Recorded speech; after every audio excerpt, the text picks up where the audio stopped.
அடுத்த வசனம் சொல்லுகிறது, எல்லோரும் மேகத்துக்குள்ளாக மேகத்தினாலும் சமுத்திரத்தினாலும் ஞானஸ்தானம் பண்ணப்பட்டார்கள். கவனிங்க, இந்த செங்கடலை பிளந்து தரையில நடந்து வந்ததவ எதுக்கு ஒப்பிடுறாரு? ஞானஸ்தானத்திற்கு ஒப்பிடுறாரு இல்லையா? சொல்லிட்டு மூன்றாவது வசனத்தை சொல்றாரு, எல்லோரும் ஒரே ஞானபானத்தை புசித்தார்கள். ஞானபானம் என்ன? அந்த செங்கடலை விட்டு வெளியே வந்தபோது வனாந்தரத்தில் சாப்பாட்டுக்கு அலமோதும் பொழுது வானத்திலிருந்து 30 லட்சம் ஜனங்களுக்கு என்ன வந்தது? ஒரே சாப்பாடு தான். நீங்க இங்க படிச்சவங்களா இருக்கலாம், படிக்காதவங்களா இருக்கலாம், மூத்த விசுவாசியா இருக்கலாம், இப்ப வந்தவங்களா இருக்கலாம், எல்லாருக்கும் ஒரே போஜனம் கொடுக்கிறார். அந்த போஜனம் தேவனுடைய வார்த்தை. எத்தனை பேர் விசுவாசிக்கிறீர்கள்? எல்லாருக்கும் இந்த வார்த்தை தான்.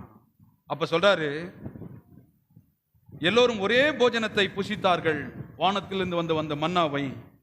கவனிங்க, ஞானஸ்தானம் எடுத்த பிறகு அற்புதமான ஆகாரம் என்ன? தேவனுடைய வார்த்தை என்பதை சுற்றி காண்பிக்கிறார். அடுத்து 4, எல்லோரும் ஒரே ஞானபானத்தை குடித்தார்கள். கண்மலையிலிருந்து என்ன வருது? தண்ணி.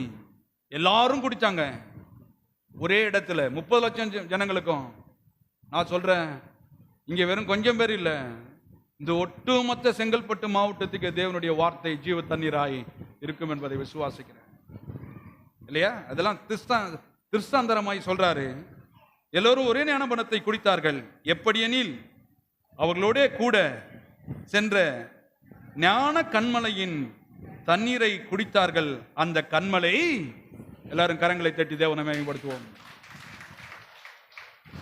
இந்த பழைய ஏற்பாட்டில் நடந்த, இந்த மோசே காலத்தில் நடந்த, இந்த யாத்ராமத்தில் நடந்த அந்த சம்பவத்தை பவுல் எடுத்து இங்க பேசுறாரு. இந்த யாத்ராமத்தில் செங்கடலை, சிவந்த சமுத்திரத்தை கடந்ததவ 24 முறை பேசுறாராம் நேரடியா.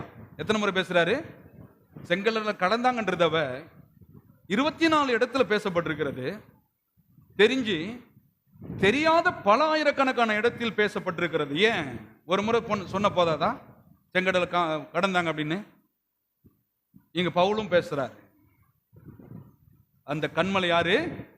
கிறிஸ்துவே அப்படின்னு சொல்லி. எல்லோரும் ஒரே ஞானபானத்தை குடித்தார்கள். எப்படினில் அவர்களோட கூட சென்ற ஞான கண்மலையின் தண்ணீரை குடித்தார்கள். அந்த கண்மலை, அதான் பாடுறங்க, மேகஸ்தம்பம் மேலிருந்து பாதுகாத்தது, பாதை காட்ட பகல் எல்லாம் கூட சென்றது. அன்பான தேவன் என்னோடு வருவார், அது போதும். மாறாவின் நீரை தேனாக மாற்றும் என் நேசர்